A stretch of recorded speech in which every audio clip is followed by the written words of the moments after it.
అందరికీ నమస్తే అండి. పిఠాపురం వర్మ గారి పైన దాడి అప్పుడే వైఎస్ఆర్సీపీ పార్టీ వాళ్ళు మొదలెట్టేశారు. ముందు వెనక కట్ చేయాలా, ఆయన మాట్లాడిన వీడియోని ముందు వెనక కట్ చేయాలా, అప్పుడే ప్రచారం, జన సైనికులు దాడి, పొత్తు ధర్మం ఇదేనా, ఎన్నికలు అయిపోయిన అంటే పని అయిపోయిన తర్వాత ఎలాంటి దాడులు చేస్తారని చెప్పేసి అప్పుడే నీలి మీడియా వైఎస్ఆర్సీపీ పార్టీ అఫీషియల్ పేజీలోని పేటీఎం మేధావులు వీళ్ళంతా మొదలుపెట్టారు. ఆయన మాట్లాడిన వీడియోలో క్లియర్గా చెప్పొచ్చాడు. ఆయన ఈ దాడికి జనసేన పార్టీకి ఎలాంటి సంబంధం లేదు, పవన్ కళ్యాణ్ గారికి దీనికి సంబంధం లేదు.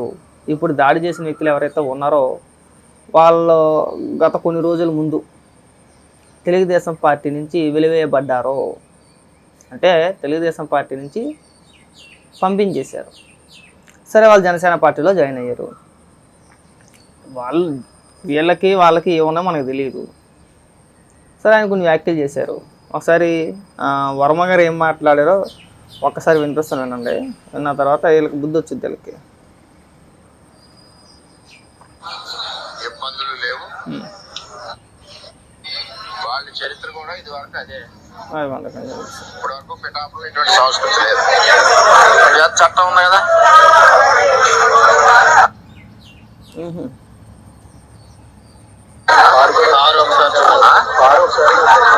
కారు కూడా ఒకసారి చూడండి. ఆ కారును కూడా నేను రిపేర్ చేయించిన. ఆ కారు సెంటర్ లోనే ఉంచేస్తా. పోలీసు సరైన నిర్ణయం తీసుకునే వరకు ఆ కారు ఈవేళ ఇక్కడ గెస్ట్ హౌస్ దగ్గర ఉంది. రేపు రోడ్డు మీద సెంటర్ లో పెట్టేస్తా, లాక్ చేసి. కొత్తగా తెలుగుదేశం పార్టీ నుంచి కొత్తగా వెళ్ళిన జనసేన నాయకులు వన్యపూడికి సంబంధించి ఉన్నారు. వాళ్ళ చరిత్ర కూడా ఇది వరకు అదే. అందుకనే పార్టీలోంచి పంపించాం. ఆ పార్టీలో తీసుకున్నారు. అది ఎవరి పార్టీ వాళ్ళ ఇష్టం. మన వద్దని అన్నాను. సరే, ఏం జరుగుతుందో ఆలోచిద్దాం. మా నాయకులు అయితే కంప్లైంట్ వద్దన్నారు. మేము ఇప్పటి వరకు కంప్లైంట్ కూడా ఇవ్వలేదు. కూడా మీరు దేవుళ్ళగా కనిపించారు, దేవుడు అనేది అని అన్నారు. ఇప్పుడు జనసేన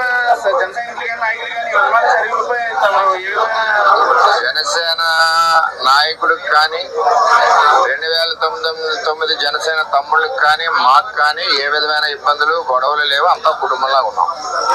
ఏదైతే తెలుగుదేశం పార్టీ నుంచి వెళ్ళిన నాయకులు ఉన్నారో 20-25 మంది, వాళ్ళందరూ మా పార్టీ కార్యకర్తల మీద దాడి చేస్తున్నారు, మా మీద దాడి చేస్తున్నారు.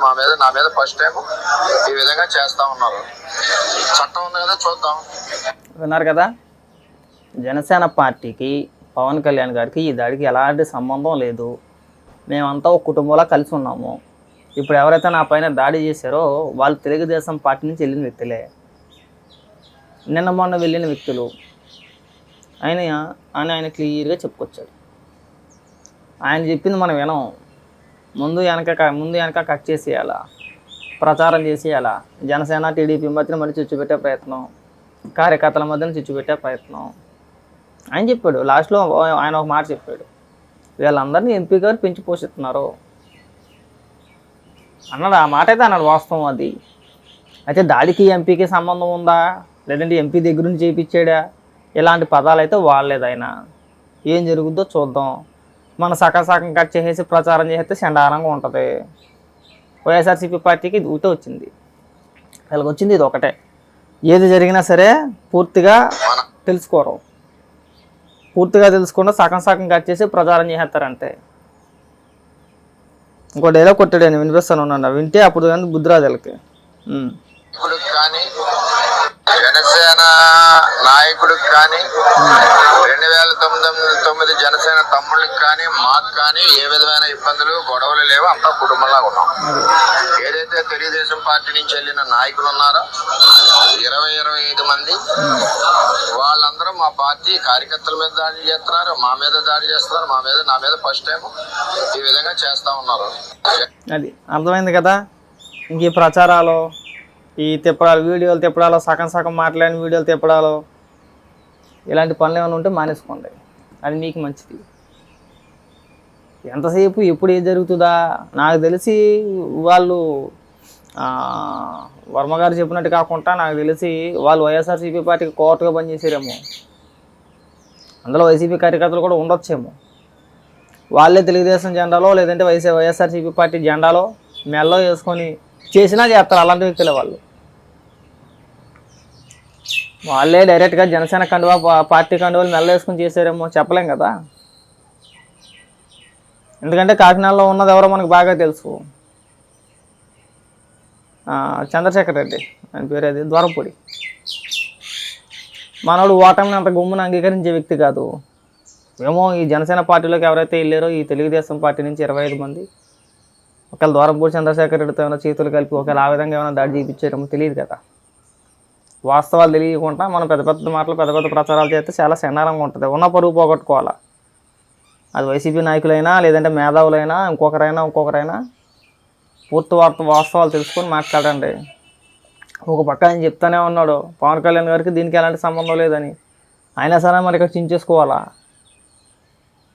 నిన్నటి నుంచి ఇదే ప్రచారం. నిన్నటి నుంచి మీడియాలో కానీ సోషల్ మీడియాలో కానీ ఏమీ జరగల, ఏమి ఇబ్బంది లేదు. జనసేన తెలుగుదేశం బాగానే ఉన్నాయి. వర్మ గారు కూడా బ్రహ్మాండంగా ఉన్నారు. ఎలాంటి ఇబ్బందులు లేవు. ఎవరైతే దాడి చేశారో వర్మ గారి పైన ఎవరైతే దాడి చేశారో వాళ్ళకి బడితిపూజ ఖచ్చితంగా ఉంటుంది. ఘనంగా సన్మానిస్తారు. వాళ్ళకైతే వాళ్ళు ఏమనుకున్నారంటే ముసుగులో వెళ్దాంలే కండువాలు కప్పుకొని దాడి చేస్తే అయిపోద్ది ఎవడు గుర్తుపట్టాడు కదా అనుకున్నారు.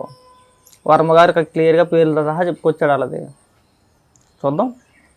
ఈలోపు మనం ఇక్కడ ఆవేశపడిపోయి ముందు వెనక కట్ చేసేసి సగం పోస్టులు వేసేసి మన సునకానందం తప్పితే అక్కడ ఏమీ లేదు.